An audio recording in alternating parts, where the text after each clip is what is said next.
Great. Hello, everyone. Welcome to the webinar, Managing Anxiety, Overcoming Procrastination and Negative Thoughts. We are, excited to put this webinar on so we can hopefully help a few people within our community to, address some important issues and hopefully support anyone who might be going through a tough time or interested in learning more about this space. And of course, I'm not going to be presenting the webinar. We are joined by an esteemed professional, Bronwyn Penhaligon from Penhaligon's Applied Psychology. She's a strategic psychotherapist. And we are very happy to have her here today to present this webinar. And I will throw it over to her shortly. But first, I'd just like to say if there are any questions that you might like answered as we go through, please submit them in the Q&A function here on the Zoom webinar. We will hopefully get to your questions at the end after the content, and Bronwyn can address them hopefully and give some answers. So feel free to do that as we go through, and we'll address them at the end. But right now, I'd like to introduce Bronwyn. Bronwyn, please take the floor. Awesome. Thank you so much, Blake. It's so good to be here, honestly. And thank you to everyone who's chosen to dial in and spend a hunk of their lunch hour listening to my melodious voice as we go on this little journey today. So I'm a strategic psychotherapist. And typically when I tell people that and I meet them, they kind of pull a weird face and they're like, well, what the far out is that? What does that even mean? Essentially, what that means is I'm strategic, right? So strategic in nature in that we're all about looking at your skill set, right? We're looking at where are the spaces in your life where you do have skills and resource that you're just not using in your problem area. So if you're in a space where you are struggling, you're feeling a bit wobbly, you'll go and catch up with a GP probably, and that's usually our first port of call. And then the GP will say, okay, cool, let's try and get you in with a psychologist if that's deemed necessary. And you'll probably spend a little while trying to find someone that even has availability and that you can book in within the next 3 or 6 months. That psychologist will probably also go in looking for a causal root story, and then coming from more of an analytical point of view, looking at why you're having the issue, where does it come from? And then, perhaps you'll get a bit of movement going through all of that kind of trauma stuff and digging up the past. Maybe you won't. Or worse, what the GP will do is shoot you off to go and catch up with a counselor who will just reflect your feelings back. And so in that session, you'll be hearing things like, yeah, I can hear how this is really tough for you. I can see that you're really upset. That'll be $300. So the way that I work, right, is more based on where are you now and where do you want to be and how do we get you there real quick? And the reason I do that and the reason I come from this methodology is because your windscreen, right, is so much bigger than your rear view. And it's like that for a reason. You're not going that way. Yeah. So before I became a strategic psychotherapist, I worked in the advertising marketing space. I worked really closely with entrepreneurs and people starting their own business, small, medium enterprises. And I really got to know how important it is for people to have that mental robustness and not just feel better, but actually do better in their lives. And moreover, right, when you're feeling shitty, you don't have time to hopefully maybe feel a bit better after you try an anti-anxiety pill or meet with a counselor for 6 weeks. We don't have time for that. We need to get shit done. We need to be productive. And in this way, we're able to do it really, really quickly. And so that's why I chose to kind of go down in this space. And I think it's also important to consider when you look at the macro situation that we're in our lives, right? So these little men on the screen or people that you can see represent the 1 in 5 people that are struggling with their mental health in Australia. And I would wager that these numbers are actually a little bit higher than that. It's beyond blue, and it's the Black Dog Institute that is saying it's 1 in 5, which is based on stats and polls that the government have run for us. But those numbers come from the people who've actually gone to their GP and said, hey, I'm struggling, help me out. And, when you think about that, how many people can you think of in your life that would really benefit from having someone to talk to, or, that aren't doing so well, but they're not actually getting the help they need?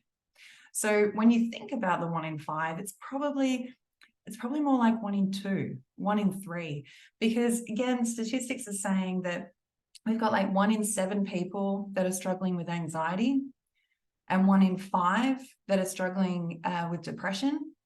Again, these numbers are probably skewed, right? Because it comes up in different ways, and a lot of people just simply aren't presenting to their GPs and getting the support they need. And moreover, the anxiety piece, sure, it absolutely looks like burnout, imposter syndrome, panic attack, but it's also other little insidious things, other ways that it comes to work with you, other ways it impacts your life. Procrastination, avoidance, the inability to emotionally regulate.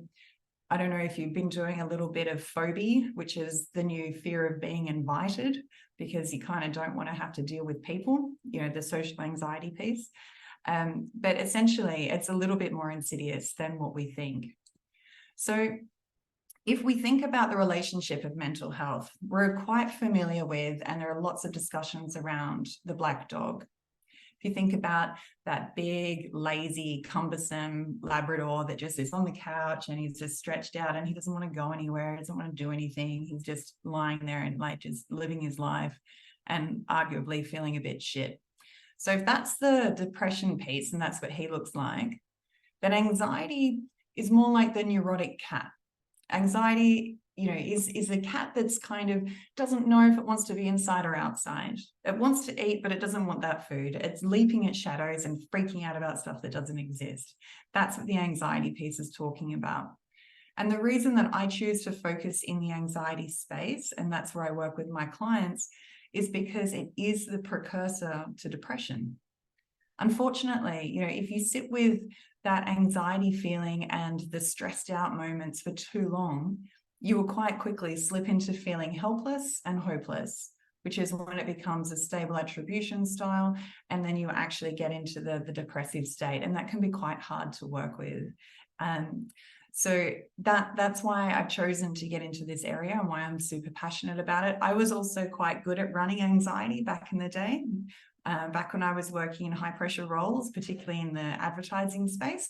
So being able to help people that are also going through those familiar freakouts when you've got clients coming in or big pitch presentations to do is a space that I really genuinely understand and can help with. So anxiety for a lot of people comes up as different ways, right? So it's probably first and foremost important to just define it. So anxiety is essentially an uncalibrated fear response. So if you're going to be jumping on stage or a lectern or something and talking in front of a room full of people, you're going to feel anxious about that. And so you should, because that's a moment where, that kind of response is valid. Unless you're constantly jumping on stage, it is going to feel really weird. You are going to be worried, you are going to be nervous, and you will get the whole sweaty palms and like the dry mouth thing. Normal, right? But if you're having that kind of response when your phone rings or an email pops in or someone wants to meet you for coffee, then it's probably worth just checking for a second. Like, what is going on here? What am I doing to myself? How is this like manifesting? And it's interesting, right? Because the anxiety thing is a very, very physical response that we have. So for a lot of people, it starts down in the gut, like you'll feel a sinking feeling or just a little bit like, like when you've had a really strong coffee and it just doesn't sit right. So your tummy will be upset and you'll quite possibly have, a racing heart, or your breathing will become a bit more shallow, or potentially, your shoulders lifting because you're holding a lot of tension. Your palms might get sweaty. There's a lot of different ways that it will essentially manifest for you. But essentially what's going on there is your body is getting ready for fight or flight. That's a very primal response. And sometimes, that can, if you focus on it too much, that's what then leads to panic attack. We need to learn how to calm ourselves down a little bit. And in our heads, far out, there's so much going on there too. I'll get to that in a second, but here's an interesting thing to sit with. And this can be really quite comforting, okay? So anxiety isn't something that you have. It's not something that is genetic. You can't run a blood test for it. It's not something that you caught. Your mum didn't give it to you for Christmas. You didn't pick it up at Woolies or order it online. It's literally, it's not a thing, right? Anxiety is a verb. And if you don't quite remember grade 4 English, that's okay. A verb is a doing word. So by a doing word, I mean anxiety is a process. It's something that you do, and you're doing it to yourself. Yes, that also means you need to take a bit of responsibility for it. It is a choice that you're doing to yourself. But the cool part about that is it means you can stop doing it to yourself.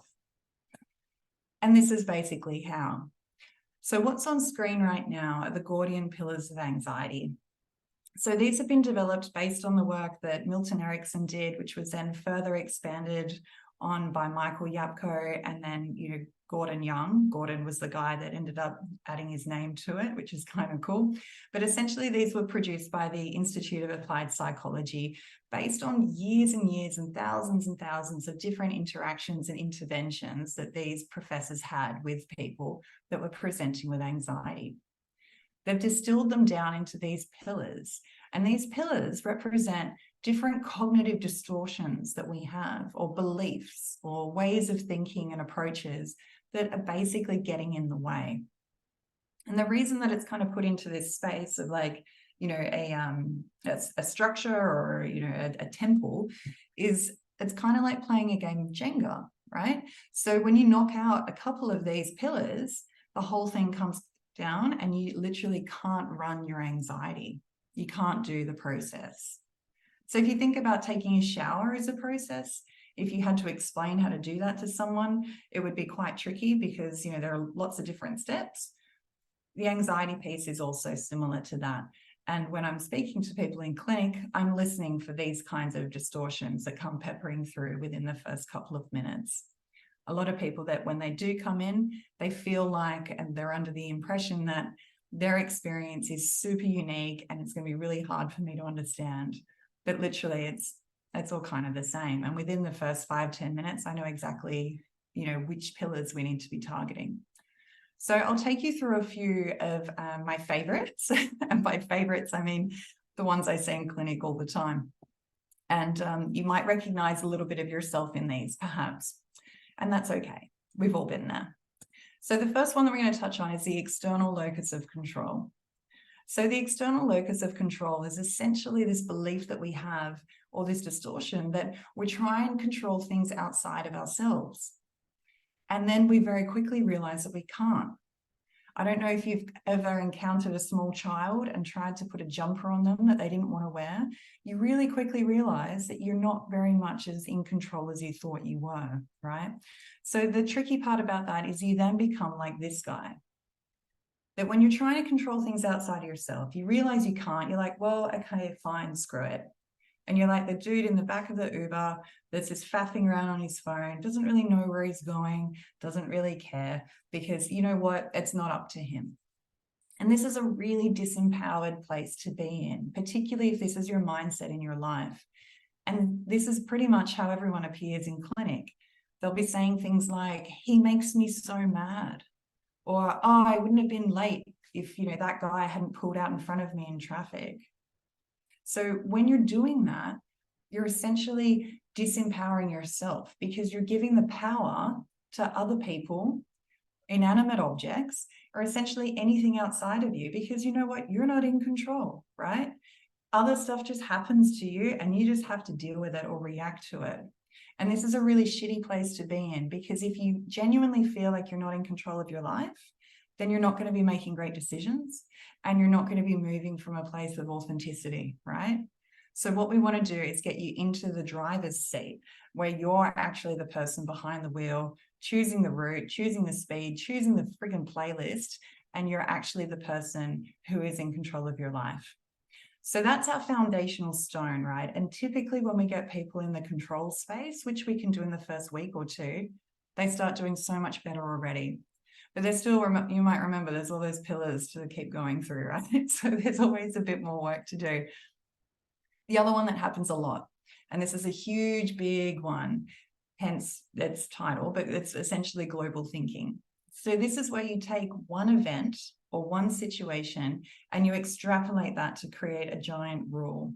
So with the global thinking, you'll hear things like, you know, if you're in the dating scene, for example, or a friend is, and they encounter someone who they thought might have been available, they realize they're not, and they're like, oh, there's just no single men left in Sydney or Melbourne or wherever they are. You're like, well, is that actually true? Probably not. It's just that this particular one, you know, you didn't quite ask enough questions, right? So when we run these globalisms, or I would never behave like that, or that always seems to happen, those big ultimate statements, when you're defining something in insurmountable terms, it means you can't break it down. It means that you can't work with it. So when we're in that global space, we need to look for the exceptions to the rule, and we need to really lean into that and just start to hack at it. Because again, like I said, when it's really big and global, you can't move it, right? So challenging that is one of the major things that we do in clinic. And another one that we work on is a low tolerance for ambiguity. So this one essentially, again, happens all the time. It's a huge, big, fat pillar in the pillars of anxiety. This is the fear of the unknown. And as humans, right, we want to understand. We're anchored on this belief that we need to have meaning for everything that happens in our lives. And when we don't know what's happening or what might happen, we start making shit up. And then we believe our own make-believe. And typically what we do, which is part of like a really interesting part of the human condition, is when we don't know what's going on and we're making stuff up, we project our worst fears into that questionable space, into the ambiguity. So think about a scenario where perhaps you've put together a proposal for a new client, and you've spent time with them, you've done all the diligence, you've done all the research, you've put it together in a way that really takes them on the journey and goes step by step with what they need. And you know that you've done the best you can. You know that it answers everything that they asked for. And you feel like, you know, the pricing option that you put together is pretty much in the ballpark of, you know, what they said. But once you hit send, and once you flick that out over to them, it's out of your hands, right? It's then inherently ambiguous. You don't know what's going to happen.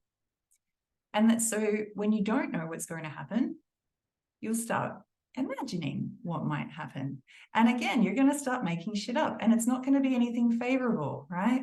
Particularly if you've put a note in there saying, hey, when you get this, give me a call so we can walk through it, and they don't call you, you're going to be like, why aren't they calling me? What have they done with it? Did they give it to a competitor? How did I actually conduct myself in that last conversation? Maybe I didn't laugh at enough jokes. Maybe I wasn't interesting enough. You'll look through your deck again and be really, really critical with it. Then you'll start thinking, man, maybe I overpriced it. Maybe the timeline wasn't right. And you'll start just essentially stressing yourself out. And then suddenly, if you're a catastrophizer, then you'll start going, okay, so not only, you know, am I probably not going to get this deal, but they're connected to other people that I've been pitching to. And if they talk to them, then I won't get those opportunities either. And then why am I even doing this? Why did I even start? I should have just stayed in my, you know, PAYG where I was nice and safe. I'm just going to end up on the street. Like, what have I done? And it'll get to a point where you like can't handle what you're doing to yourself anymore. So you pick up the phone and call them, be like, hey, just wanted to check. And they'll be like, oh my gosh, I'm so sorry. Yes, I saw your email. It looks perfect. Let's kick off next week. You're like, oh my God, why did I do that to myself? Well, the reason why you did it to yourself is because you were scared, right? Because you didn't quite know what was going to happen. And so instead of finding out the answer, because that could have been a bugger off phone call, you know, you just started making stuff up. And this is the tricky part. We need to learn to become comfortable with not knowing, right? And the reason why is because life is inherently ambiguous. You're not going to know everything that goes on. And also, like, how boring would it be if you did, right? If there were no surprises left. Ambiguity doesn't have to be a big, scary, horrible thing, and actually can be full of beautiful delights. So this is the other piece that happens, right? When you're on that thought train of like, everything's shit, I don't know what I'm doing, I'm freaking out, we are running a lack of compartmentalization then too. So this is the ability essentially to park a thought, to be able to realize I've looked at this long enough, I've thought about this hard enough, I don't have any new information, so I'm not going to think about it anymore. This is a skill you can develop, absolutely. And the reason you need to be able to do this is because sometimes you are going to start to do your head in if you don't, right? You'll lose sleep because you'll be lying in bed thinking about stuff over and over and over. The other part that happens with this, right, is we get caught in this distortion of understanding or believing that by thinking about something, it's the same as doing something, but it's not, right? Just like with that example I gave you a minute ago, the only time you feel relief from the anxiety is when you actually take action. That uncomfortable feeling you have is your body saying, you need to do something about this and you need to get it out of your head. So I'm sure you're probably now thinking, cool, you've just described my life. Thanks, Bron. What do I do with that? Well, it kind of depends. Is it daytime or nighttime? If it's daytime and you've got those automatic negative thoughts that are popping in that are like taking you somewhere you really don't want to go, you got to change your energy, okay? You can't just sit with it. Remember, you are in control of your life. You do get to choose how you spend your energy. So if you're really focused in on something and you're finding it really, really frustrating, then get out, go outside, go for a walk. Some fresh air and a little bit of exercise, just as, a wrap around the block, is actually going to give you so much more productivity than you sitting in front of a screen trying to bash your head against it for the next 10 minutes. You got to change it up. But if it's raining or cold or you can't be bothered putting on pants, you still need to change the energy, okay? So call a friend or, watch something on YouTube that's really, really funny, something that makes you laugh. And we've all got that friend that's always up to no good and they've always got like mad shenanigans. Give them a call, ask them to tell you about your latest exploits and let yourself have a good belly laugh, for a good few minutes. If that's not available for you, another thing that I suggest for clients is to put on some headphones and put on their favorite song from back when you were a teenager. It does need to be the teenage years because that's when the music we listen to is literally marinated and dripping in dopamine. But put it on really, really loud and then let yourself go back there and back in time. If that involves jumping off the couch and, the hairbrush, singing off key and dancing around like an idiot, the works, go for it. And for that period of time, whether it's, 3 and 4 minutes if you're into Britney or like 12 minutes if it's more Metallica, let yourself go there and just be fully present. Again, it's about shifting the energy, right? If it's more of a nighttime thing where this is happening for you, particularly this happens, when you're trying to get home and then connect with your family, but in your head, you're still thinking about everything from work, yeah? Take a minute before you get changed, before you get out of work mode, sit down somewhere and for 10 minutes, just write, free writing. Set yourself a timer and just get it all out. And it'll start with something really silly like, I don't know what I should be writing, or this exercise seems really silly, but just sit with it. And again, if you're actually doing it pen and paper, which is how you need to, it'll connect with your subconscious and it'll come out of you and it'll all just flow. And the reason that we do this is because we need to trick our brains into thinking that we're taking action, yeah? Because again, as I said, taking action is how you actually get relief from the anxiety. The way that I do it in clinic, and we can't talk about anxiety and behavior without having an iceberg, so sorry about it. The way we do it in clinic is we work directly with the subconscious, and that's all the stuff you see under the water here, right? So if the things above the water are our behaviors and our language and what we see, the way we conduct ourselves in life, it's actually all informed and completely driven by what's going on beneath. And what's going on beneath are your values, the beliefs, those cognitive distortions I spoke of earlier. Sometimes they're really helpful. Perfectionism, great. Freaking awesome skill to have when you're doing your tax return or you're putting in really serious financial documents. Not so great when you're trying to help your wife or your partner, make a salad, right? If you want everything cut on the 45 degree, you're probably going to get stabbed with a fork. So it's about understanding, where are my skills really useful and where can they not be useful? In clinic, I use clinical hypnosis to be able to make those suggestions and distinctions for people. And clinical hypnosis is not clucking like chickens.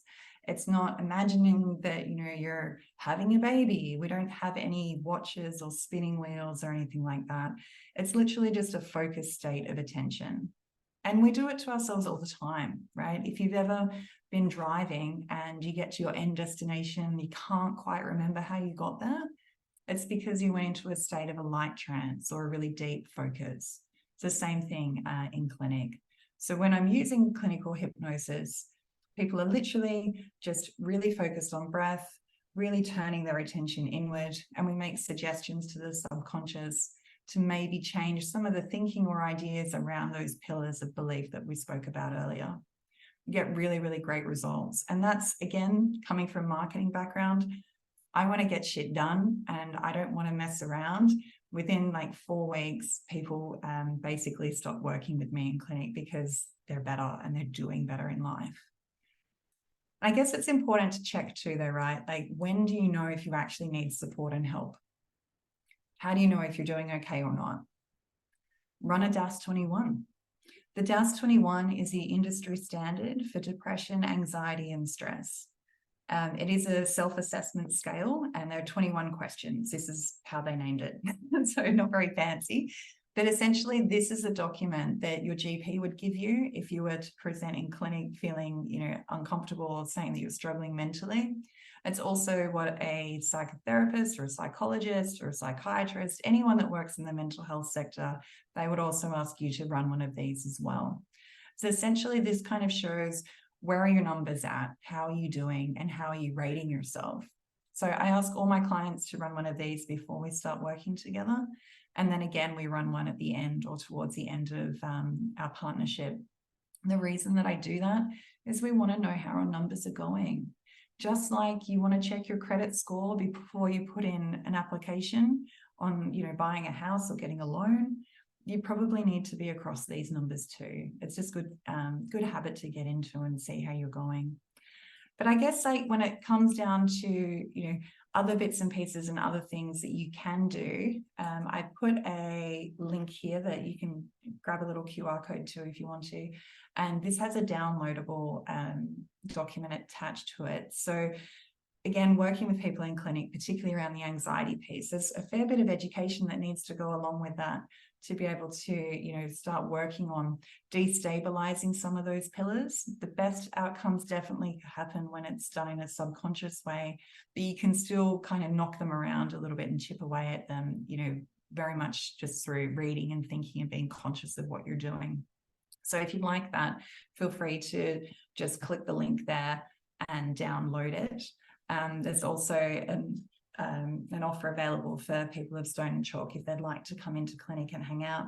I run sessions both here in my clinic in Sydney as well as via Zoom.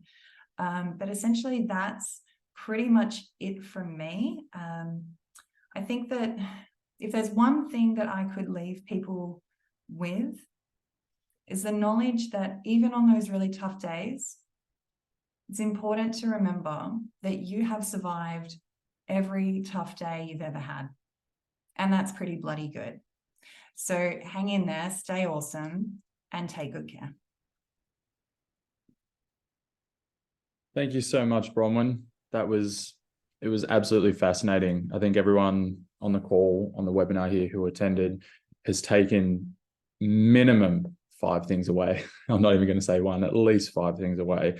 I really thought it was fascinating that, the biggest thing that stood out for me as a person like who's a doer, to take action. Doesn't matter how small. I love the music idea, the jumping up, putting the old teenage music on. I think I'm going to guarantee and bet my bottom dollar that every single person went to guessing what song they'd put on if they were to go through with that. So thank you for offering some resources that scale activity as well. So hopefully everyone took out a couple of important pieces of information out of this. It is a sensitive topic. It is a topic that doesn't come up. People don't like talking about it, but hopefully hearing from Bronwyn today, you've got a little bit more confidence to at least take a little bit of action, a little bit of a step in the right direction to get some help or get more awareness about the situation that you might be going through. So thank you so much, Bronwyn, for coming on today. We will share Bronwyn's details for herself, her company, in the resources that we'll send out after this webinar. We will be, this webinar is recorded, so we will be posting it, the content on our YouTube channel for anyone else who does want to go back and listen to it and watch it. So that will be available in the coming days. We will also send out some more resources just for mental health awareness as well. So please do some reading, take that small little action, and always remember the Stone and Chalk team are here to help. We will not act on anything you don't want us to. It is all in confidence. We're here as a resource. So please reach out, look after yourselves, and have a great day. Thank you, everyone.